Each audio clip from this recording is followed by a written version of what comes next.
Hello everyone, this is Jeff of TAOFLEDERMAUS. Today I've got something really too cool not to share with you. What we have here is a very old box of Remington clean bore lubricated bullet 22 ammo. And on the box it says these cartridges are positively non-corrosive. Apparently they use non-mercuric primers in them. And if you use these exclusively in your firearm, the bore will never rust. Now I'm not sure how they actually cleaned their guns back then, but if you look at the back here, you're supposed to use boiling water to clean the bore before you use this product.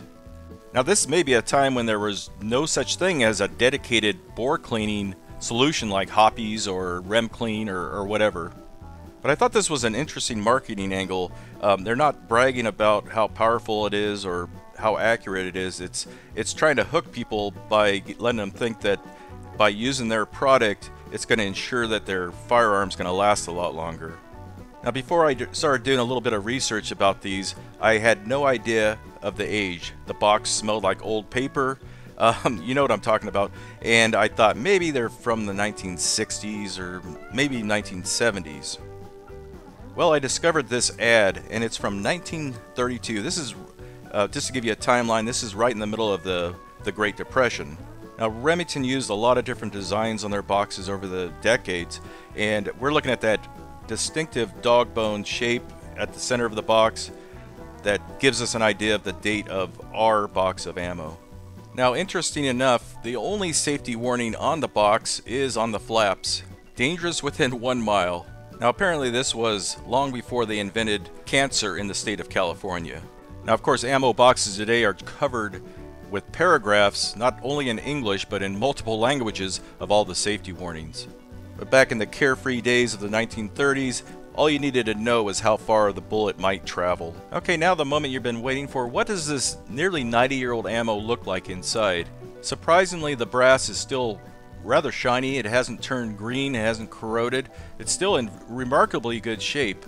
And it's very possible these are in shootable condition too. I'll tell you what, if we get 100,000 views and 10,000 likes, we'll shoot some of these for you guys. How about that?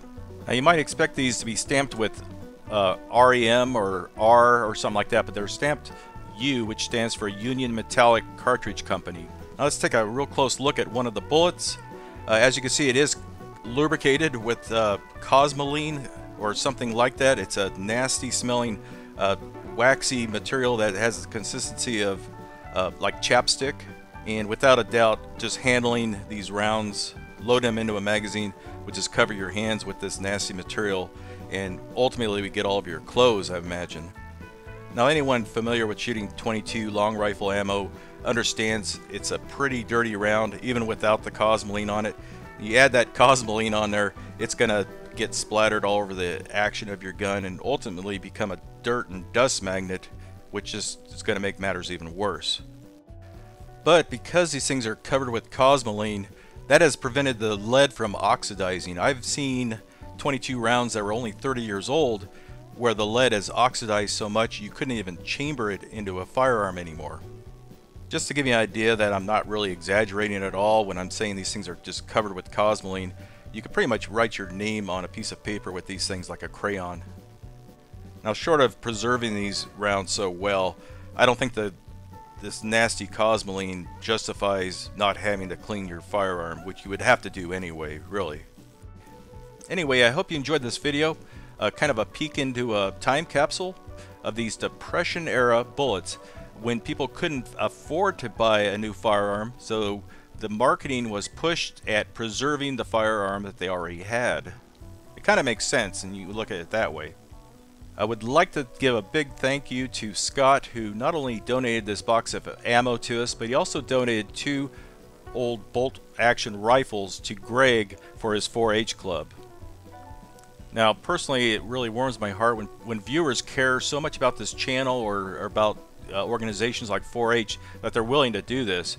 We also want to thank our Patreon supporters who actually donate $1 or even more a month to keep our channel alive. And even though if you don't support us financially, we still do greatly appreciate you. We love reading your comments. We love replying to your comments. And I realize that very few channels do that these days. Again, thanks for watching, and I hope you had a good day.